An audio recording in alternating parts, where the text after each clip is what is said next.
Ice cream के बारे में जीएसटी के नियम बदलते ही एक दिलचस्प और कारोबारियों के लिए मुश्किल बढ़ाने वाला मामला सामने आ रहा है। जी हां, आइसक्रीम पार्लर के कारोबारियों को समन भेजे जा रहे हैं, जिससे ये डर बढ़ गया है कि उनसे पिछले सालों का बकाया टैक्स वसूला जा सकता है।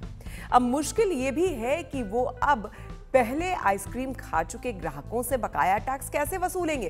तो आइए जानते हैं कि क्या है पूरा मामला। विभिन्न राज्यों के आइसक्रीम पार्लर को अक्टूबर के पहले हफ्ते से ही जीएसटी अथॉरिटीज से समन आने लगे हैं। इन समन में अभी सिर्फ इतना कहा गया है कि वो अपनी बिक्री, आईटीआर आदि का पूरा ब्यौरा दें, लेकिन कारोबारियों को डर है कि इससे उन्हें पिछले कई साल के लिए बकाया टैक्स देना पड़ सकता है। इंडियन आइसक्रीम मैन्युफैक्चरर्स एसोसिएशन यानी कि आईआईएमए ने इस बारे में वित्त मंत्रालय से मदद की गुहार लगाई है। असल में 17 सितंबर को 45वीं जीएसटी काउंसिल की बैठक में यह निर्णय हुआ कि आइसक्रीम पार्लर से होने वाली आइसक्रीम की बिक्री पर 18% का जीएसटी लगाया जाएगा। पहले इस बिक्री पर 5% का जीएसटी था, यानी कि पिछले टैक्स और नए टैक्स में 13% का अंतर है। ये नियम नवंबर 2017 से ही यानी कि रेट्रोस्पेक्टिव तरीके से लागू कर दिया गया है। वित्त मंत्रालय के central board of indirect taxes and custom यानी कि सीबीआईसी ने बताया था कि पार्लर या ऐसे आउटलेट्स द्वारा बेची जाने वाली आइसक्रीम पर भी 18% जीएसटी लगेगा कि ये तैयार माल है और सर्विस में नहीं आता।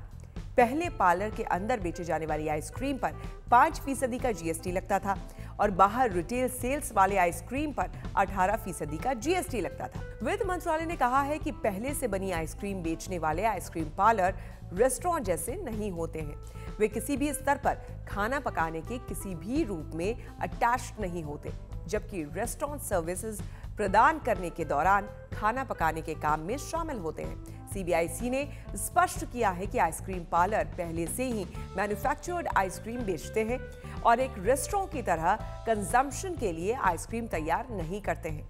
आइसक्रीम की सप्लाई गुड्स के रूप में होती है, न कि सर्विस के रूप में। इस साल 5 अक्टूबर तक आइसक्रीम पार्लर अपने ग्राहकों से आइसक्रीम पर 5% टैक्स ले रहे थे, लेकिन 6 अक्टूबर से उन्होंने 18% टैक्स लगा दिया है। इसके पहले 1 जुलाई 2017 से ही ये व्यवस्था लागू थी कि आइसक्रीम बिक्री के मामले में आइसक्रीम पार्लर और रेस्टोरेंट में कोई भेदभाव नहीं किया जाएगा और दोनों से होने वाले आइसक्रीम की बिक्री पर 5% का टैक्स देना होगा।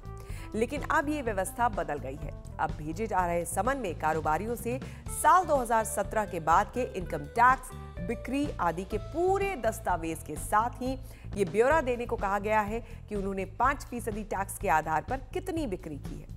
साउथ इंडिया में पार्लर चेन चलाने वाले एक कारोबारी ने कहा है कि कोविड-19 महामारी ने पूरी इंडस्ट्री को बर्बाद कर दिया है। अगर पार्लर ओनर से नवंबर 2017 से 13% का अतिरिक्त टैक्स लिया जाता है तो उन्हें ये अपनी जेब से देना होगा, क्योंकि वो अपने ऐसे ग्राहकों से तो ये वसूल नहीं सकते जिन्होंने पहले आइसक्रीम खरीदी है। पार्लर ऐसे ग्राहकों का कोई पता ठिकाना तो रखते नहीं है। फिर ग्राहक भला पिछले डेट के लिए टैक्स की भरपाई करने को कैसे तैयार होंगे।